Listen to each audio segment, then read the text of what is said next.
जय। धर्म प्रेमी भावनात्माओं, समता और ममता दो वस्तुएं हैं और ये दो वस्तुएं समय समय पर हर व्यक्ति के मन में रहती है। साधु यह प्रयास करता है कि समता को तजे और ममता को क्या प्रयास करता है? साधु यह प्रयास करता है कि ममता को तजे और समता को भजे। और श्रावक या गृहस्थ यह प्रयास करता है वह ममता को भजता है और समता को तज देता है। तो साधु जब साधना करते हैं, जब एक गांव से दूसरे गांव की ओर जाते हैं, तो उनका मुख्य लक्ष्य क्या होता है? समता को अंगीकार करना। एक गांव में जाते हैं, वहां पर कई वस्तुएं मिलती हैं, कई व्यक्ति मिलते हैं, कई प्रकार के भवन मिलते हैं और उन सब भवनों में उनको रहना भी है। कहीं पर बहुत अच्छा एवन बना हुआ है, संत भवन या किसी का गृह, जैसा भी व्यवस्था मिले। कहीं पर बहुत सुंदर बना हुआ भी मिलता है और कहीं पर झोपड़ी भी मिलती है, कहीं पर खुले में भी रुकना पड़ता है। दोनों प्रकार की परिस्थिति होती है।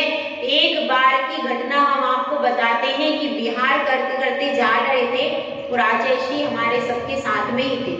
तो एक ही कमरा मिला उस समय और बाहर का भी वातावरण कुछ अच्छा नहीं था। तो क्या किया, आरिका माता जी और जितना भी महिला वर्ग था उसको आचार्य जी ने क्या कर दिया, कमरे में कर दिया और कमरे के बाहर सब मुनिराज आदि बैठ गए।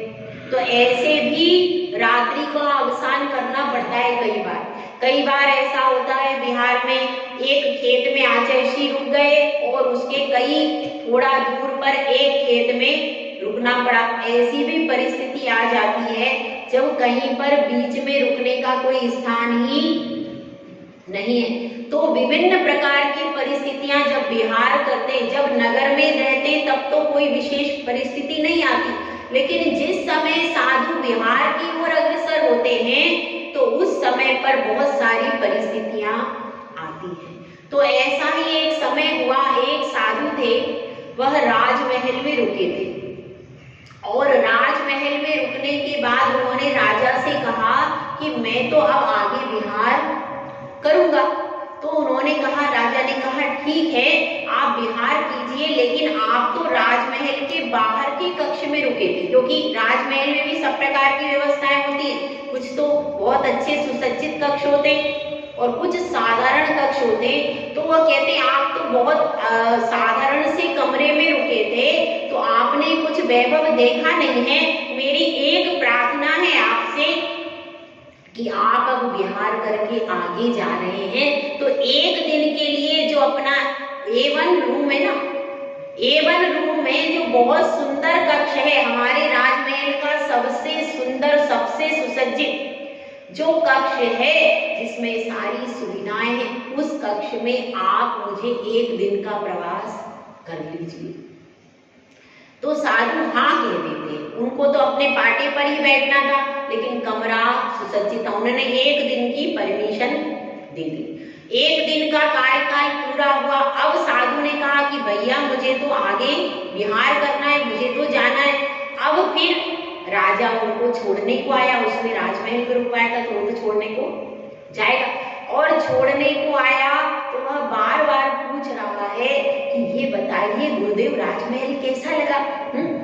अब मैंने पूरा राजमहल कल आपको दिखाया और सबसे बढ़िया वाले कक्ष में आपको रुकाया है, तो आप ये तो बताओ कि वह कैसा लगा। उसमें आपको कुछ तो अच्छा लगा ही होगा, तो आप बता दीजिए। तो और मैं भी उस महल में रहता हूँ, आप भी उस महल में एक दिन तो रुके, आप भी उस महल में एक दिन तो रुके, तो मुझ में और आप में क्या अंतर है? आप भी उस महल में रुक गए और मैं भी उसी महल में रहता हूँ। तो वह बताता है, तो साधु कहते हैं कि देखो अंतर बस एक इतना सा ही है। क्या अंतर है? कि मेरे मन में महल नहीं है और तुम्हारे मन में महल है। तुम मेरे साथ अभी जंगल में हो। कहाँ हो? जंगल में। अभी तुम्हारे पास महल है क्या? लेकिन तुम्हारे मन में प्रतिपल विकल्प चल रहा है, कब मैं इनको छोड़ दूं और कब अपने महल में जाकर के विश्राम करूं। लेकिन मेरे मन में महल नहीं, मैंने तो उसको छोड़ दिया। मैं तो उस समय महल में रहता जरूर था, लेकिन महल को अपने अंदर लेके नहीं रहता था। केवल उस समय मुझे महल में रहते हुए भी मेरा मन महल में नहीं रहता था। मेरा मन तो कहाँ रहता था? अपने परमात्मा में रहता था मेरा मन। और तुम महल में रहते हो, तुम्हारा मन भी महल में ही रहता है। तुम्हारे मन में वही विकल्प चलते रहते हैं, रानियों के, दास दासियों के, परिकर के, योद्धाओं के। लेकिन मैं भी महल में रहा, मैं भी रुका, लेकिन मेरे मन में कोई विकल्प किसी दास दासी, रानी के, किसी परिकर के नहीं चले। ये मुझ में और तुम में अंतर है, क्योंकि तुम ममत्व परिणाम में जी रहे हो और मैं समता में जी रहा हूं। इष्टोपदेश में आचार्य पूज्यपाद स्वामी ने कहा है, बध्यते मुच्यते जीवः सममो निर्ममः क्रमात् तस्मात् सर्व प्रयत्नेन निर्ममत्वं विचिन्तयेत्। यह जीव बंधता है कर्मों से। कैसे बंधता है? अगर ममत्व परिणाम नहीं करे तो कर्मों से बंध नहीं सकता, और समता परिणाम होते जाते हैं तो धीरे धीरे कर्म छूटते चले जाते हैं। क्योंकि कोई आकर के आया आपके पास और आपने उसको इनविटेशन नहीं दिया, तो वो कितनी देर रुकेगा? रुक करके चला जाएगा, दरवाजे से ही चला जाएगा कि इन्होंने मुझे बुलाया नहीं। लेकिन अगर आपने उसको ध्यान दिया, उसकी तरफ मुस्कुरा करके देखा, उसको तवज्जो दी, तो वो आकर के बैठ जाएगा।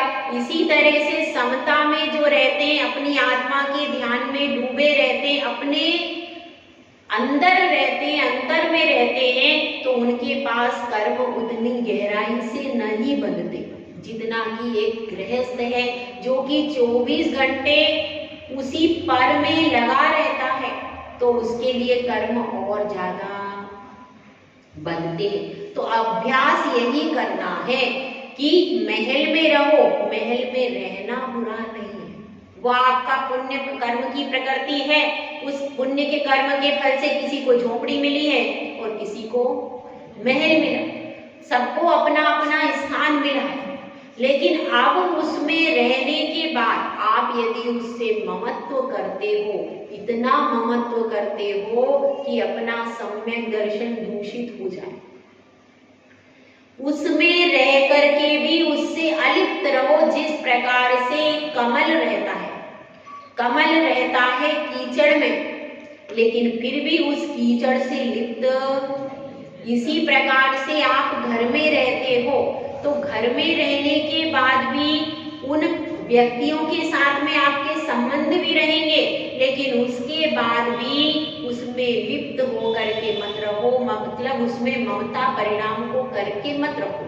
ये सोचो कि ये सब भी परद्रव्य हैं, ये सब भी मुझे एक ना एक दिन छोड़ना ही पड़ेगा, हमेशा मेरे साथ जाने वाले। तो उनके वियोग में और उनके संयोग में समता रखना सीख जाओ। क्योंकि अगर आप वियोग में ही आत्म ध्यान करोगे तो क्या परिणाम होगा? आपकी दुर्गति का बंधन। तो उनके वियोग में, अच्छी वस्तुओं के वियोग में और बुरी वस्तुओं के संयोग में अपने को क्या परिचय देना है? समता का परिचय देना है। समता का परिचय यदि आप दे पाते हैं तो महल में रह करके भी महल के नहीं, और यदि आपके मन में ममत्व परिणाम बैठा है तो जंगल में रहते हुए भी आप जंगल के नहीं बने। जंगल में कोई साधु आता है तो क्यों आता है? घर बार छोड़कर साधु क्यों आता है? कि घरबार में रहने से, उन्हीं विषय भोगों की सामग्री को प्रति समय देखने से मेरे मन में परिणामों में ममत्व परिणाम परद्रव्य के प्रति आसक्ति भाव होगा। तो उन सारे निमित्तों को छोड़ करके मैं ऐसे निमित्तों के बीच जाऊं जहां पर ये प्रभावों के प्रति ममत्व परिणाम छूटे। इसी के लिए साधु यहाँ से वहां, एक जगह से दूसरी जगह विहार करते हैं। किसके कारण? ताकि एक नगर में यदि मेरा किसी से ममत्व परिणाम हो गया, और होता ही, जो रेगुलर सुबह से शाम तक बार बार आ रहा है, तो उसके प्रति एक बार की विकल्प हो जाता है कि भाई देखो ये व्यक्ति है, नाम भी याद हो जाते हैं कुछ लोगों के। तो उस समय पर फिर दोबारा विहार करो, ताकि आपका कहीं भी मोह की कणिका भी अटके नहीं। इस तरह से साधु की चर्या में मुख्य रूप से विहार करने में कारण क्या है? मोह की ग्रंथि प्रबल ना। आगे फिर नए श्रावक मिलेंगे, वो आपकी परिचर्या करवाएंगे, फिर नए श्रावक मिलेंगे, तो आपके मन में किसी भी एक के प्रति गाढ़ स्नेह नहीं।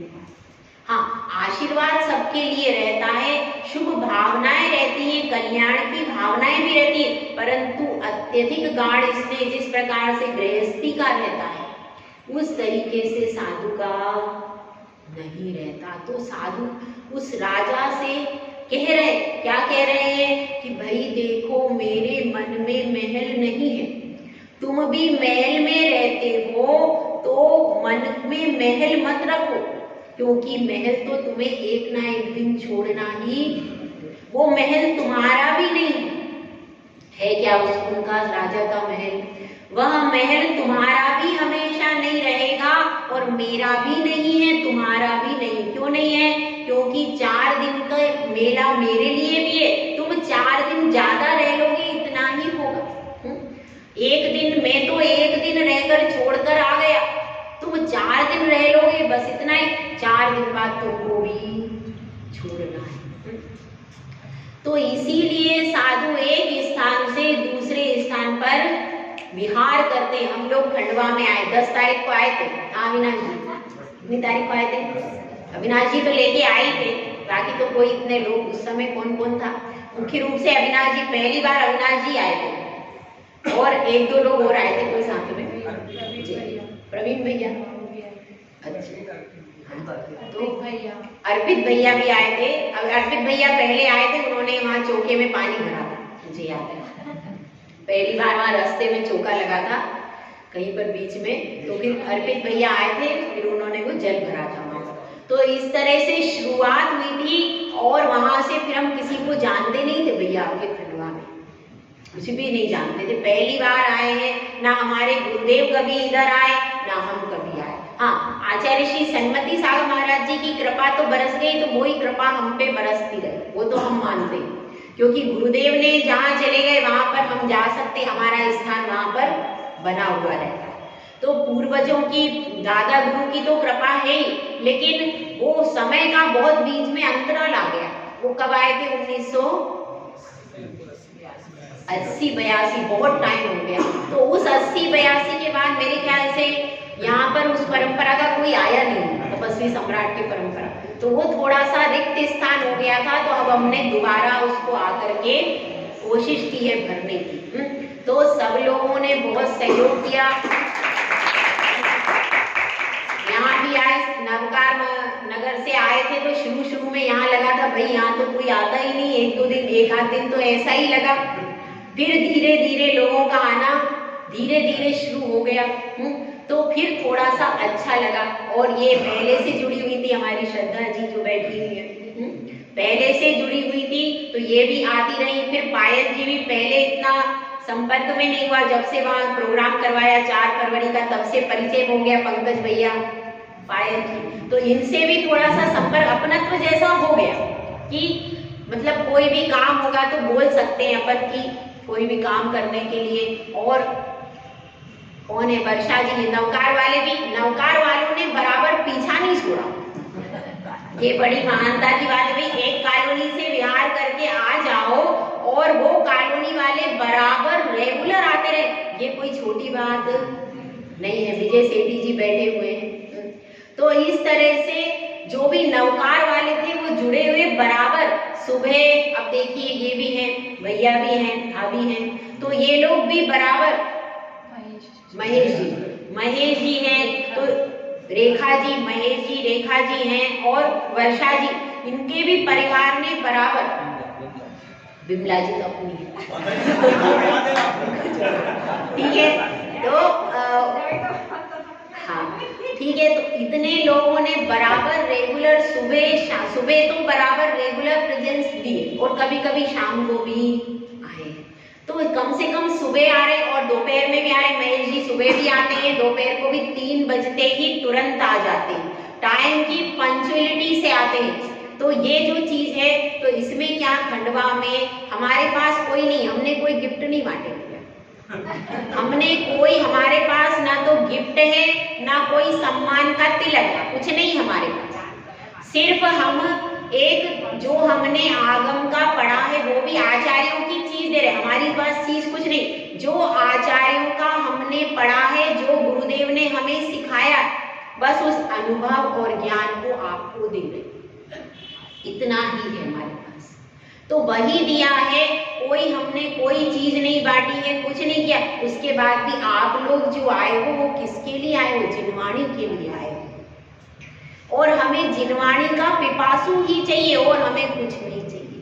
जो जिनवाणी का पिपासु हो, जो जिनवाणी को हृदय में बसाना चाहता हो, वह व्यक्ति आए तो हमको भी अंदर से अच्छा लगता है। हमसे ना जुड़े, हमें अपने से जोड़ना भी नहीं, हमें तो सिर्फ जिनवाणी से ही जुड़ना है। जिन आगम से आप जुड़ जाओगे तो कल्याण का मार्ग प्रशस्त हो जाएगा। और हमको अब कल्याण का मार्ग ही प्रशस्त करना है, क्योंकि समय बहुत थोड़ा रह गया। उमरिया रह गई थोड़ी। भजले मन पारसनाथ, उमरिया रह गई थोड़ी। सब लोग ज्यादातर 50-55 के ऊपर है, कुछ कम भी है। तो अब आपकी उम्र थोड़ी रह गई, ज्यादातर 30 वर्ष या 40 वर्ष, बहुत समझ लो। अब उसके बाद यहाँ से जब पिटारा अपना जाए तो कम से कम अपन का जीवन कैसा हो जाए, तो उस समय अपन संयम लेकर के जाए। कुछ अगर उपदेश सुना है और कुछ ग्रहण किया है तो इतना ही है कि जब हम यहाँ से जाएं उसके पहले होश आवास में, अपने हाथ में पिछी और कमंडल होश आवास में आना चाहिए। मरते समय बेड पर है और उस समय नमोकार मंत्र सुना दो, वो राजमार्ग नहीं है। राजमार्ग क्या है? आपकी जिम्मेदारियां जैसे ही पूरी हो जाती हैं उसके बाद आपको फिर निकल करके पीछे कमंडल लो और अपनी आत्मा की साधना करो, ये राजमार्ग। यदि बाद में पोता पोती के ब्याह देखने लगोगे तो कुछ नहीं होगा, वो तो फिर काम गड़बड़ होगा। तो इसलिए उसी समय पर अपने संग से जुड़ करके और अपने आत्म कल्याण के पद को स्वीकार करना चाहिए। तो जितने भी ये लोग बैठे सब शुद्ध लोग हैं। शुद्ध क्यों? कि इनको कोई प्रलोभन से नहीं आए, कोई प्रलोभन से नहीं आए हैं, ये तो सिर्फ जिन आगम को सुनने के लिए आए। इसीलिए ये कौन है? जिन गंगा के पिपासु लोग हैं। और जब जिन गंगा की प्यास लगती है, क्योंकि प्यास लगने के बाद यदि पिलाया जाता है तो क्या हो जाता है? उससे अपनी आत्मा तृप्त होती है। कर्ण रूपी कुहरों से पीने से क्या तृप्त होता है? आत्मा तृप्त होती है। और ये भैया प्रवीण भैया सीटी बजा करके रोज, जब से पहले तो ये थे नहीं, नवकार नगर में तो नहीं थे भैया, लेकिन अभी यहाँ जब से आए हैं 9:30 बजे ही ऊपर आ जाते हैं, तैयार है। और 9:30 बजे से भले कोई दूसरा आए या ना आए, अपने आहार चर्या में रेगुलर उपस्थित रह करके, और चूंकि भीड़ ज्यादा है यहाँ पर तो भीड़ के हटाते हुए बराबर से लेकर के चलते। इनकी ये सेवा भी कैसी है? अनुकरणीय। आप लोगों के लिए मतलब सबने अपनी अपनी सेवा दी है, अपनी अपनी। रोहन भैया भी हैं, हाँ माता जी एक नहीं है, अभी बाहर गए हो, 2 जने हमारे सिटी वाले। अच्छा अच्छा, ठीक है। तो अब वो मुझे उतना ध्यान नहीं रहा होगा। तो मतलब सबने अपनी तरफ से साधु के लिए, और देखिए 3 जगह साधु की सेवा करना चाहिए। पहले तो आहार में, क्योंकि साधु अपने कक्ष से निकलता है, उस समय पर आहार आदि के लिए जा रहा है। उस समय पर जैसे जय जिनेंद्र महिला मंडल भी अपना है, कम से कम कोई माता जी आए तो एक महिला आप साथ में रखो, भले बिना सोले में रखो या सोले में रखो, कम से कम महिला जा रही, माता जी जा रही, आगे एक महिला रहे जो कि लोगों को हटाती है। और जो मंडल है उनका मुख्य काम क्या है? मुख्य काम यही है, जब भी महाराज आदि आ जाए, माता जी आए, कम से कम जब भी आहार विहार निहार में साधु बाहर निकले, मंडलों का कार्य है एक एक व्यक्ति की रोज ड्यूटी लगाई। जब हम परतापुर में थे, परतापुर में सुबह शुद्धि पर जाना होता था तो एक महिला आती थी। यहाँ पर भी नवकार नगर में जब तक रहे तब तक वर्षा जी, अविनाश भैया और अतुल भैया भी आए और आते थे ये भैया अपने। तो इस तरह से सब लोग वहां पर रहते थे। तो इस तरह से यहाँ पर थोड़ी सी ये कमी है आपके, यहाँ पर सराफा बाजार में सुबह महिलाएं जुड़ नहीं पाई। परतापुर में भी थे तो वहां भी महिला, एक एक महिला की ड्यूटी लगी थी, रोज एक महिला की ड्यूटी, 2 महिलाओं की ड्यूटी रहती थी।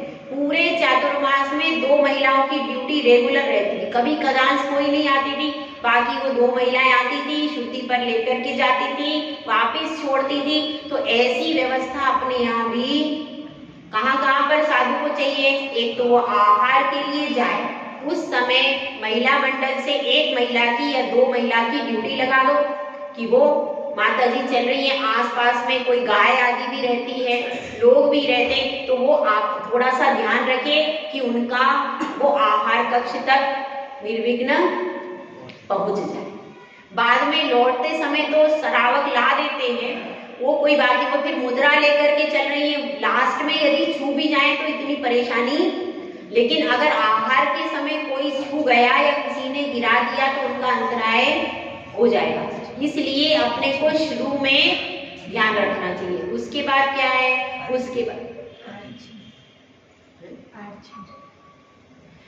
बाद विहार होता है। विहार के समय पर क्या होता है? विहार के समय पर जब साधु या विहार करता है, उस समय भी जितने भी मंडल हैं, उन सब मंडलों का दायित्व है कि उस समय साधु के विहार में सहयोग करें।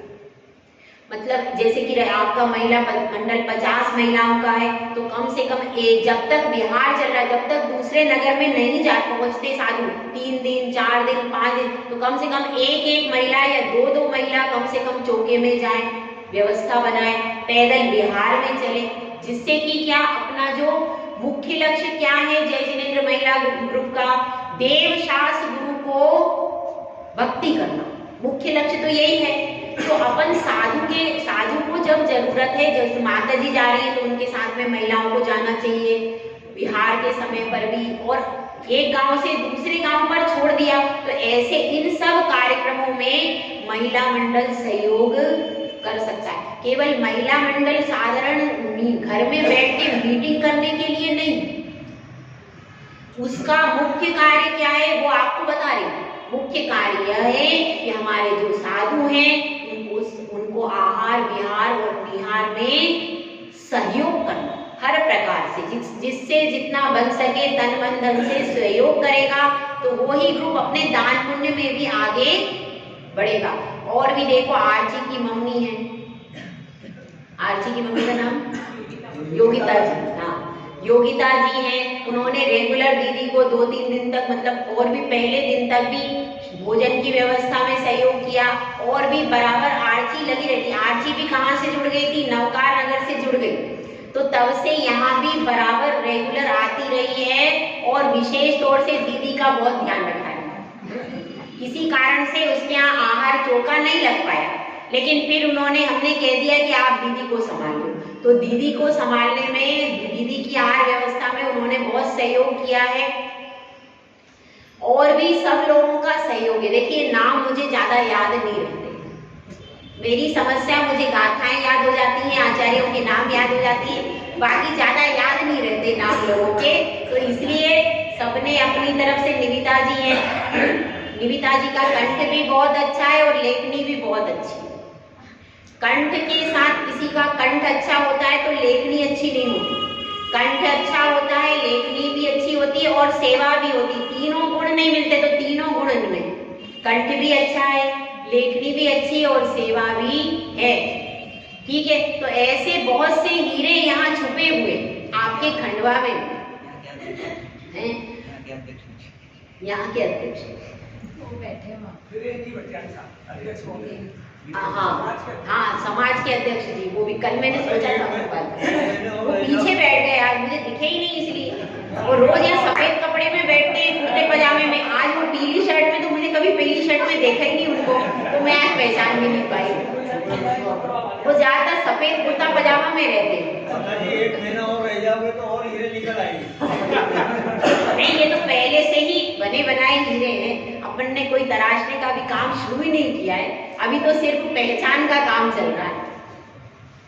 ठीक है, तो देखो साधु का काम है उसको आना और जिनवाणी का ज्ञान बांटना। मुख्य काम साधु का बस इतना ही है कि जिससे जिनवाणी की प्रेरणा से जो कल्याण होगा वो वास्तव में वस्तुओं से नहीं। ठीक है, तो सबने सहयोग किया है और सबने पूरे तरीके से किया है, और जो कमियां रह रही हैं इसको आगे के जो अपने महिला मंडल और ग्रुप्स हैं उनमें और भी साधु वृंद यहाँ पर आ रहे हैं। हम तो यही चाहते हैं इंदौर में जितने साधु संघ हैं सब आकर के यहाँ पर प्रभावना करें और सबके चरणों से यह खंडवा नगरी आचार्य जी का भी आपको आशीर्वाद मिल जाएगा। अगर आप उनके पास जाओगे तो उनके पास, आचार्य जी के पास भी जाने का आपको सौभाग्य मिलेगा, तो वहां भी आप जाकर के अपनी भावांजलि व्यक्त कर सकते हो और उनको भी यहाँ पर ला सकते हो, क्योंकि वो बहुत सरल साधु, उनको कोई किसी चीज की अपेक्षा, तो ऐसे सरल साधु को आप ला सकते हो, आपको कोई उसमें कोई खर्च नहीं करना सिर्फ, लेकिन वो केवल श्रद्धा और भक्ति देते। आपकी अगर श्रद्धा और भक्ति की भावनाएं प्रबल होंगी तो आचार्य जी के चरण भी खंडवा नगरी की ओर, तो ऐसी आप भावना भाइये। देखिए आचार्य के आने से बहुत नगरी का भाग खुलता है और बहुत सारी प्रभावना अपने आप होती है। हम तो बहुत छोटे हैं, हमें कुछ आता नहीं, जो उनके चरणों की प्रभावना है वो बहुत विलक्षण है, क्योंकि आपने बूंद का भी एक अंश देखा है, तो सागर का अंश कैसा होगा, उसकी विशालता और उसकी गरिमा का तो अपन बखान ही नहीं कर सकते। सबको बहुत बहुत आशीर्वाद है। ठीक है, सबके लिए बहुत बहुत आशीर्वाद है, सबने बहुत सहयोग किया है, बहुत प्रभावना की है और आगे भी संघ यहाँ पर आ रहे हैं।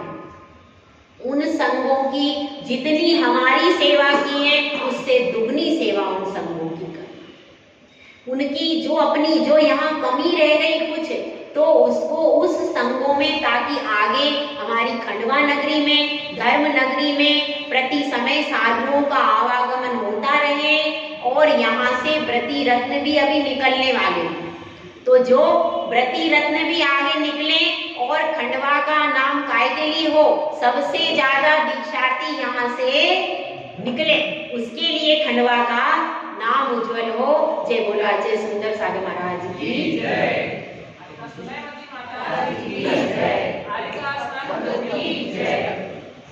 दीदी भी बोलेंगी बाद में बोलेंगी।